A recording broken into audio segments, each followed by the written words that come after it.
माननीय प्रधानमंत्री जी अपने कर कमलों से करने जा रहे हैं। हम सब के लिए ये गौरवशाली दिवस है।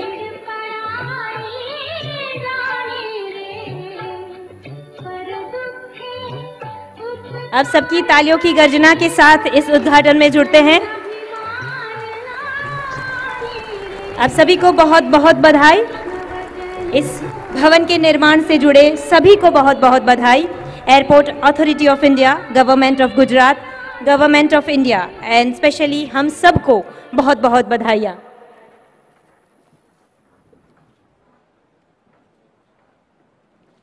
राष्ट्रीय स्वाभिमान को जागृत करने वाले, देश को नई पहचान देने वाले, जन से मन की बात करने वाले माननीय प्रधानमंत्री जी से आदरपूर्वक निवेदन करते हैं आपके प्रासंगिक उद्बोधन के लिए।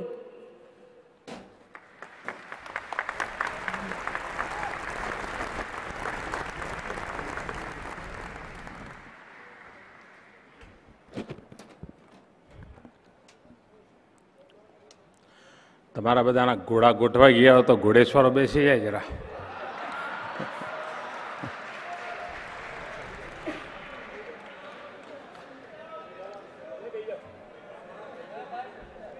હું આગો પાછો નથી થવાનો.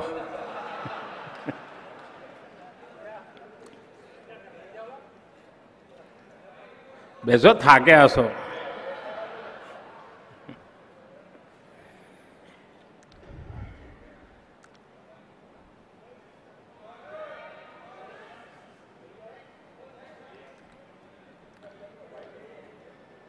मंच पर विराजमान गुजरात के गवर्नर श्रीमान ओम प्रकाश कोहली जी, गुजरात के मुख्यमंत्री विजय रूपाणी जी, उप मुख्यमंत्री श्री नितिन भाई पटेल, केंद्र में मंत्रिपरिषद के मेरे साथी श्रीमान अशोक गजपति राजू जी, जयंत सिन्हा जी, यहाँ की सांसद श्रीमती रंजनबेन, इस क्षेत्र से विधायिका मनीषा बहन, राज्य सरकार के मंत्री श्रीमान राजेंद्र जी, विभाग के सचिव श्रीमान RN Choubey ji, airport authority of India के अध्यक्ष डॉक्टर गुरुप्रसाद महापात्र और उपस्थित सभी भाइयों और बहनों,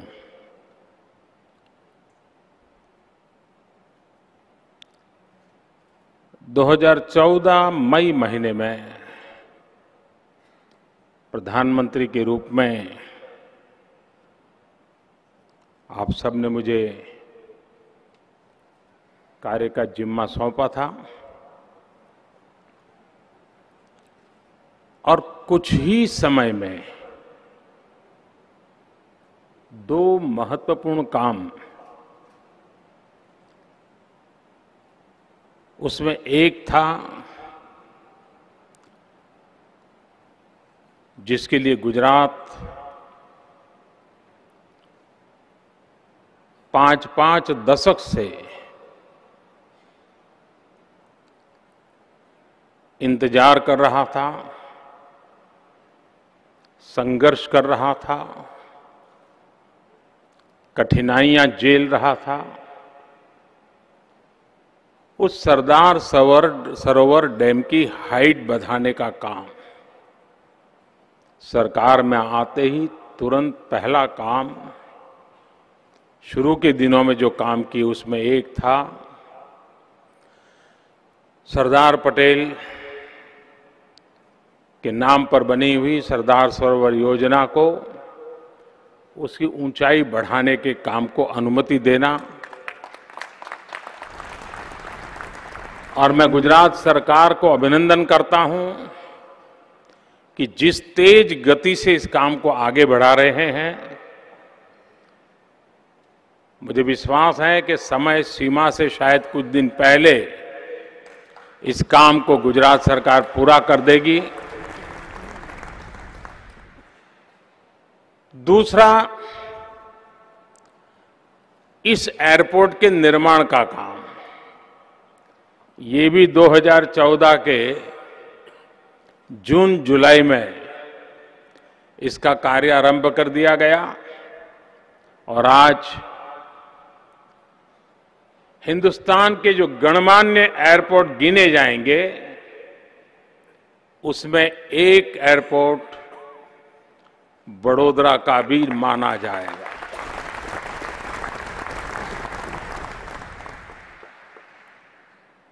इन दिनों भारत सरकार स्थापत्य के क्षेत्र में जो कुछ भी काम करते हैं, उसमें एक बात पर बल दिया जाता है, एनवायरनमेंट फ्रेंडली हो, इकोसिस्टम का ख्याल रखा गया हो। मुझे खुशी है कि भारत में नई सरकार बनने के बाद 2 एयरपोर्ट एक प्रकार से ग्रीन मूवमेंट का हिस्सा बने हैं। एक एयरपोर्ट अभी अभी उद्घाटन किया कोची में, केरल में, और दूसरा आज बड़ोदरा का राष्ट्र को समर्पित हो रहा है। Zero discharge, waste to wealth, energy saving, environment friendly, एक प्रकार से। और जब इस प्रकार के आइकॉनिक बिल्डिंग तैयार होते हैं तो सामान्य जनता को भी इस प्रकार के काम के लिए उत्साह बढ़ता है। प्रारंभ में जो चीजें ज्यादा कॉस्टली होती हैं, लेकिन एक बार अगर सरकार इंटरवेंशन करे और शुरुआत कर दे तो सामान्य नागरिक के लिए भी वे आर्थिक रूप से कम दाम में तैयार होते हैं। एक समय था कि कोयले से चलने वाले बिजली का कारखाना, तो उसके अगल बगल में कोयले की ऐश का, कोयले की राख का ढेर लगा रहता था और बिजली के कारखाने से बड़ा ढेर कोयले की राख का होता था और कोयले की राख उठाने के लिए पैसे देने पड़ते थे। और अगल बगल में जो लोग मकान बनाया होता था वो चिल्लाते रहते थे कि भाई ये हटाओ, हम तो मर जाएंगे। इस बिल्डिंग में जो ईंटों का उपयोग हुआ है, ब्रिक्स का उपयोग हुआ है, उस कोयले की ऐश से बनी हुई ईंटों का उपयोग हुआ है। उससे स्ट्रेंथ भी मिलती है और जो वेस्ट जिसको हटाने का खर्चा करना पड़ता था वही यहां काम में लाया गया है, एनवायरनमेंट की रक्षा की गई है। भारत में एविएशन सेक्टर बहुत तेज गति से आगे बढ़ रहा है, उसका ग्रोथ बहुत तेजी से है और अब मध्यम वर्ग के परिवार को भी उसका भी मन करता है, अब ट्रेन में जाना अच्छा नहीं लगता। रिश्तेदार पूछेंगे अरे ट्रेन में आए, तो उसको लगता है नहीं नहीं हवाई जहाज में जाए। एक प्रेस्टीज से जुड़ने लग गया है हमारे देश में। एक अनुमान है कि भारत के एयरपोर्ट पर 5 साल के भीतर भीतर यह स्थिति होगी कि अमेरिका की जितनी जनसंख्या है उतने लोग हमारे देश में साल भर में एयरपोर्ट पर होंगे।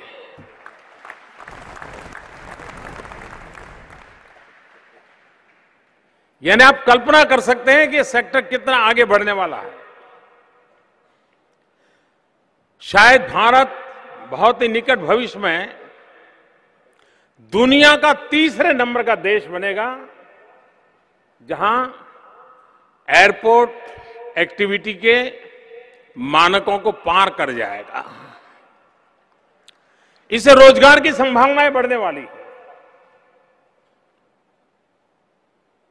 इसके कारण आर्थिक कारोबार को गति आती है और देश आजाद होने के बाद पहली बार इस सरकार ने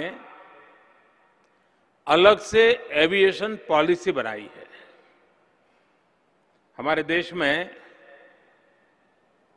विमान उड़ते थे, एयरपोर्ट बनते थे, विमानों की खरीद बिक्री होती थी, लेकिन देश की कोई एविएशन पॉलिसी नहीं थी। और इसलिए 5 साल में इसको कहां पहुंचाना है, 10 साल में कहां पहुंचाना है, देश के सामान्य मानवीय की रिक्वायरमेंट के लिए क्या करना है, उसका कोई विजन नहीं था।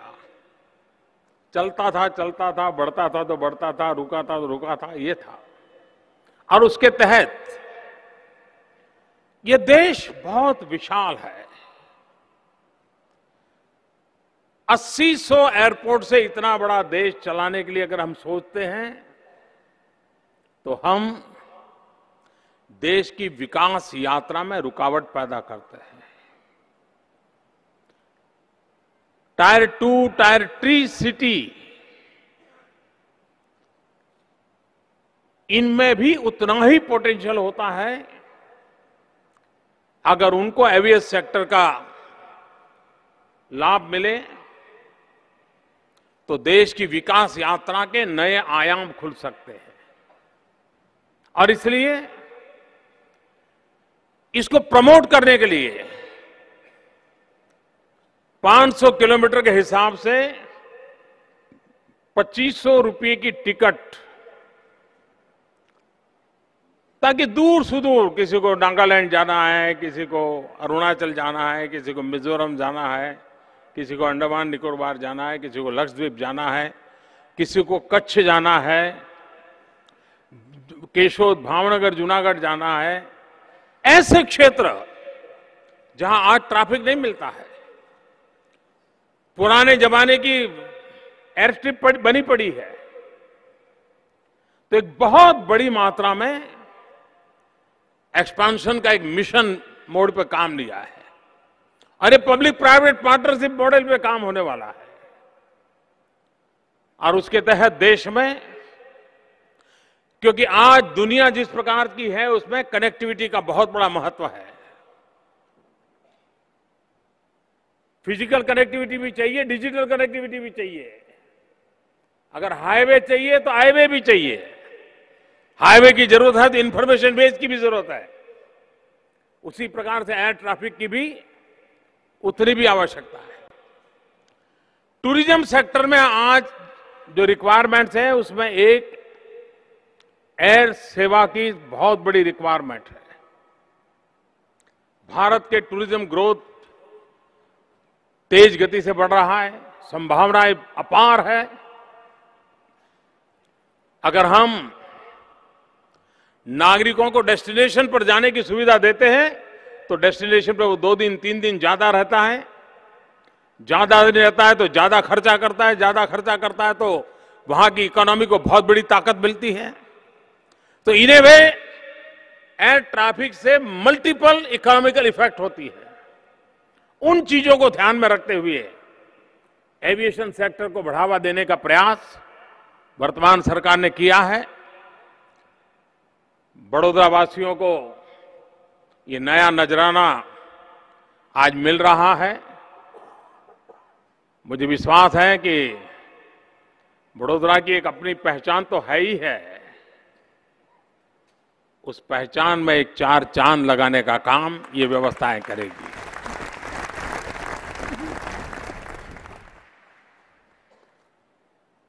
वडोदरा एक संस्कारी नगरी के रूप में जाना जाता है, लेकिन साथ साथ वडोदरा शिक्षा का भी हब है। टेक्निकल एजुकेशन में वडोदरा ने अपनी एक जगह बनाई है। वडोदरा और विद्यानगर उस दिशा में काफी उन्होंने काम किया है। इन बातों को ध्यान में रखते हुए भारत सरकार ने एक बहुत अहम फैसला लिया है और जिसका असर आने वाली पूरी शताब्दी पर रहने वाला है। 100 साल तक जिसका इंपैक्ट रहने वाला है, ऐसा एक महत्वपूर्ण निर्णय किया है। वो निर्णय है वडोदरा में देश की पहली रेलवे यूनिवर्सिटी बनेगी।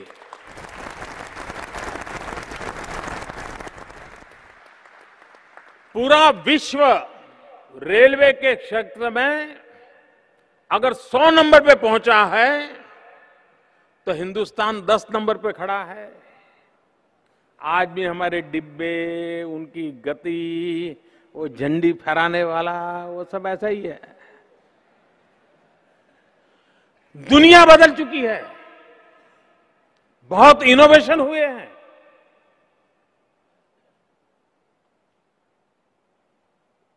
पुरानी रेल है, लेकिन उसको आधुनिक टेक्नोलॉजी, इनोवेशन के द्वारा भारत की रिक्वायरमेंट के अनुसार बदला जा सकता है। उस काम को प्राथमिकता देने के लिए भारत सरकार ने, भारतीय रेलवे ने वडोदरा को चुना है। इस वर्ष वडोदरा रेलवे यूनिवर्सिटी, ये हिंदुस्तान की पहली यूनिवर्सिटी आपकी इस बड़ौदा नगरी में बनने वाली है। उससे आप कल्पना कर सकते हैं कि आप कितना बड़ा कंट्रीब्यूशन अब वडोदरा देश को करने वाला है। तो आज के अवसर पर आपसे मिलने का मुझे अवसर मिला। मुझे इसके बाद एक और कार्यक्रम के लिए जाना है। मैं आप सबका बहुत बहुत आभारी हूं। इतनी बड़ी संख्या में आप आए, मुझे आशीर्वाद दिए। धन्यवाद। बहुत बहुत धन्यवाद माननीय। आज वडोदरा महानगर की एक बहुत सुंदर उपहार मिला है इस नए एकीकृत टर्मिनल के रूप में। निवेदन करते हैं केंद्रीय नागरिक उड्डयन मंत्री श्री पी अशोक गजपति राजू जी से कि आप माननीय प्रधानमंत्री महोदय को एक स्मृति चिन्ह आभार स्वरूप भेंट करें। आप सब आपकी करतल ध्वनि के साथ इस अवसर पर हम सबके साथ सम्मिलित हो। यह अवसर हम सबकी यादों में बसेगा। यह स्मृति चिन्ह आभार स्वरूप माननीय प्रधानमंत्री महोदय को। इस महत्वपूर्ण दिवस को हम सभी की स्मृति में कायम रखने के लिए एक छवि चित्र के लिए माननीय प्रधानमंत्री जी को करबद्ध निवेदन करते हैं।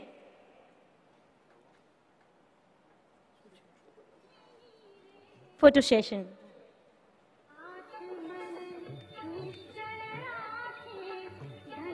कोटि कोटि धन्यवाद। एयरपोर्ट अथॉरिटी की ओर से हम आभारी हैं माननीय प्रधानमंत्री महोदय के यहाँ आपकी गरिमामय उपस्थिति के लिए। आपके प्रति हमारा आदर, हमारे प्रति आपका स्नेह सदा ही बना रहे। सभी गणमान्य महानुभाव एवं अतिथिगण के भी बहुत आभारी हैं।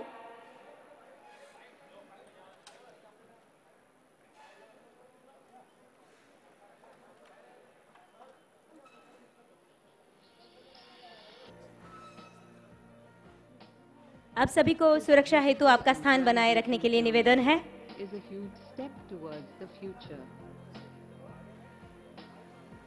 आप सभी को कृपया निवेदन है, आपका स्थान बनाए रखिए सुरक्षा के कारणों से।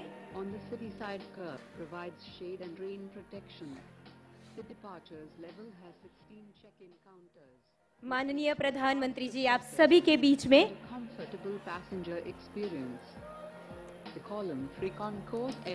आप देख सकते हैं उनका हम सब के प्रति स्नेह।